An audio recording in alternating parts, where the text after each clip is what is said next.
1983 की एक रात, जगह भिंड से सटे यूपी के औरैया जिले के बबाइन गांव में एक जर्जर मकान। इस मकान में 4 बहन और 2 भाई अपने माँ बाप के साथ सो रहे थे।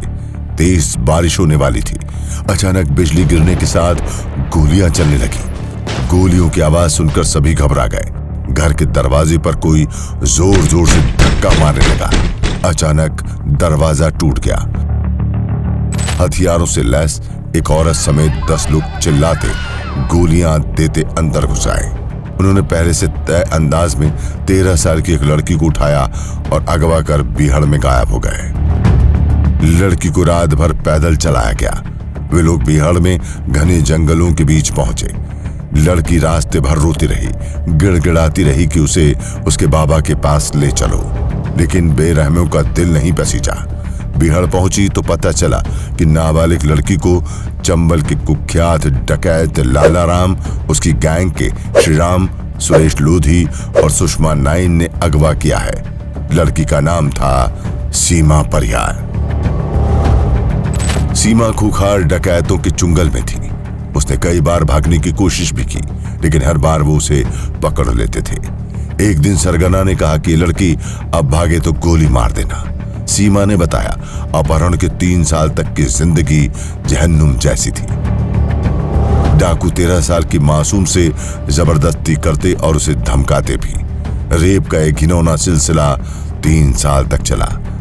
सीमा को भरोसा था कि उसके पिता पुलिस की मदद से उसे छुड़ा लेंगे, लेकिन ऐसा नहीं हुआ। पिता थाने गए तो पुलिस ने यह कहते हुए दुत्कार दिया कि निकल जाओ यहां से, तेरी बेटी किसी के साथ भाग गई होगी। चंबल के बीहड़ में महिला डकैतों में फूलन देवी के बाद दूसरा सबसे बड़ा नाम सीमा परिहार का लिया जाता है।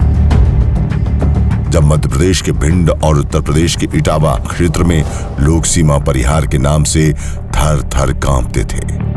आम लोगों को तो छोड़िए, बड़े बड़े बागी, डाकू और पुलिस वाले भी उसके नाम से खौफ खाते थे। लेकिन उस मुकाम तक उसे किस तरह धकेला गया, ये सुनकर दिल पसीज जाता है। सीमा का परिवार काफी गरीब था। बकरी पालकर गुजारा होता था। सीमा 2 बहनों में सबसे छोटी थी। उस समय गांव के सरपंच गंभीर सिंह थे। उन्होंने सीमा के पिता को प्रस्ताव दिया कि वो अपनी 4 बेटियों की शादी गांव के 4 सेंगर लड़कों से करवा दे। इसके बदले में वे घर और जमीन देंगे। गरीब पिता ने अपनी बेटियों का सौदा करने से मना कर दिया। डकैत लालाराम के चुंगल से बचने के लिए सीमा ने हर संभव कोशिश की। उसने बख्श देने की गुहार लगाई, पिता के जरिए पुलिस से मदद मांगी, लेकिन किसी ने नहीं सुनी। थक-हार कर सीमा ने 16 साल की उम्र में बंदूक उठा ली और लालाराम के साथ गिरोह में शामिल हो गई। 3 साल गिरोह में रहने के बाद सीमा लालाराम का भरोसा जीत चुकी थी। इस दौरान जब उसने खुद के अगवा किए जाने की वजह पूछी तो लालाराम ने बताया कि सेंगर ठाकुरों के कहने पर उसे अगवा किया गया था। बबाइन गांव में सीमा परिहार के परिवार को छोड़कर सभी सेंगर ठाकुर थे, इसलिए प्रस्ताव ठुकराने का बदला गंभीर सिंह ने डाकुओं से मिलकर सीमा को अगवा करके लिया। डकैत बनने के बाद सीमा ने सेंगर ठाकुरों से जमकर बदला लिया। उसने सबसे ज्यादा अपहरण सेंगर ठाकुरों के किए और जमकर फिरौती वसूली। हत्या और लूट भी सेंगर ठाकुरों के साथ की। हालत यह हो गई थी कि सेंगर ठाकुरों ने सीमा के डर से शाम होने के बाद घर से निकलना बंद कर दिया था। गंभीर सिंह तो उसका नाम सुनकर ही मर गया। किसी ने कह दिया कि सीमा आ रही है तो उसे दिल का दौरा पड़ा और मौत हो गई। इस दौरान सीमा परिहार ने देखा कि पुलिस ने उसे बेवजह डाकू मान लिया है। एक टीवी इंटरव्यू में सीमा ने बताया कि डकैत बनने के बाद उसे बीहड़ के बाहर की दुनिया का कुछ पता नहीं था। पुलिस लालाराम के गिरोह तक तो नहीं पहुंची, लेकिन सीमा के पिता और घर वालों को गिरफ्तार कर जेल पहुंचा दिया। एक दिन बिहार में सीमा को पड़ोस के गांव का एक लड़का मिला। उसने बताया कि पुलिस ने उसके परिवार के साथ क्या क्या किया। सीमा चंबल की दूसरी सबसे खुखार डकैत बन गई। अपने अतीत और पुलिस के रवैये ने मासूम सीमा को ज्वालामुखी बना दिया था।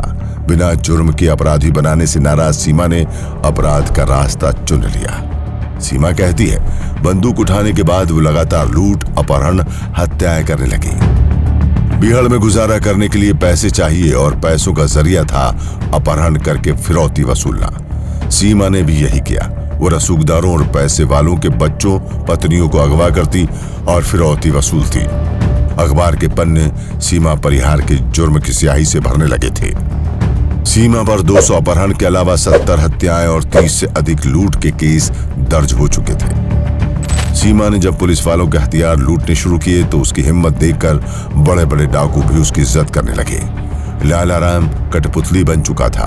अब गैंग का कंट्रोल सीमा परिहार के हाथ में था। चंबल में जीने के लिए हमेशा नए और अच्छे हथियार की जरूरत होती थी, जो सीमा की गैंग के पास नहीं थी। वो जो भी हथियार खरीदती वो पुलिस मुठभेड़ में दगा दी जाते।